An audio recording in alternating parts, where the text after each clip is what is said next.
Nandito tayo sa fabrication ngayon, no? Bumisita. Dahil tingnan natin itong order ng ating mga kasama. No, ito po ang electric hollow block machine. Ayan, no? Makikita ninyo, ito po yung stand niya. Okay? Ayan po ang stand ng electric hollow blocks machine natin. Ayan. So, may apat na po nakalagay dyan na shafting. Ayan, may shafting na tayo dito. Ayan. 1.5 yata ito. 1.5 ito na shafting. Tapos tawag dito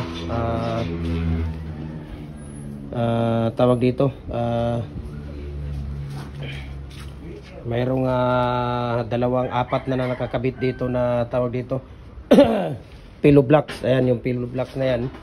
Tapos shafting, no? Para sa standard dito na 4 na electric hollow blocks machine. Ito yung ano niya. Ito yung pinaka molder niya. Ayan, ito ang ikakabit doon. Ayan.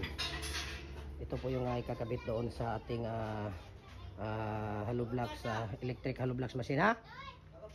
Sige lang, hintayin natin. Ayan, o. Oh, kita ninyo. Ha? Anong tawag dito, kuya? Ito yung vibrator niya. Ayan. Ito yung vibrator pala niya.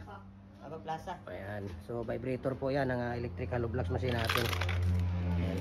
Sa sobrang busy ni Kuya Mimir, wala na siya dito, no? Talagang ano. So ang kulang na lang dito, ipapasok ito doon. Tapos yung handle niya, di ba? Yung handle ng hollow block machine, electric hollow block machine. Ayan. So kung natapos siya, parang ganito na. Di ba yan? Yan na yan. Ayan na yung finished product natin.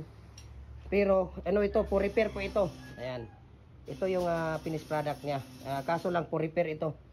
At size naman yata ito, di ba? 4 din. 4 din. 1, 2, 3, 4. 4 din. So ito yung finished product niya. Yan. Yan yung finished product niya. Kaso lang for repair ito. So ito, mayroong 4 dito, commercial. Okay? Marami din dito. May double dalawa dyan na standard at commercial. Number 5.5 dito sa baba. 5.5 dalawa din ang size. Ayan. So habang dito naman si Kuya Ray ay gumagawa dito ng double.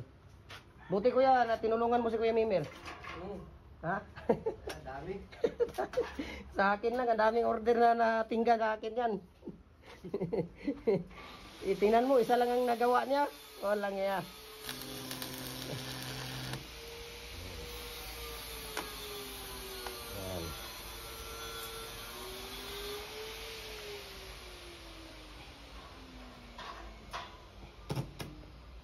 Dito si Kuya Ray gumagawa ng double. Standard to kuya? Yan. Commercial? 3.5? 3.5. Ayan. 3.5 ito. Pwede rin tayong gumawa ng 3, 3.5, 3 and 3/4, 4. Ayan. Sa mga hollow blocks natin. Pwede din tayo gumawa doon. Okay? So ano pang hinihintay ninyo, no? Follow na po kayo sa ating YouTube channel, Gem Hardware and Kukulamber and Concrete Products. Balulang Brands at sa ating personal Facebook account natin, Felix Tan Pagikan Jr. Ating Instagram, Felix_Pagikan 2000.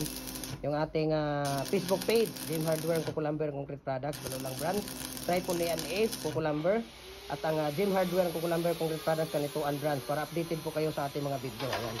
We can ship, Luzon, Visayas, Mindanao, door to door po, walang problema, no? Walang problema. Kahit sang sulok mo ng mundo, kayang abutin ng ating mga cargo. Libcap, Super Express, at saka yung Dock Cargo Services. Ayan. So, message nyo lang ako para i-share ko sa inyo ang price list saka shipping details po. Ayan.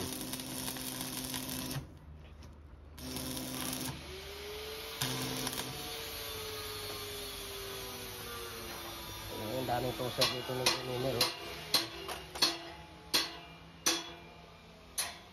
Ito naman yung kasama niya.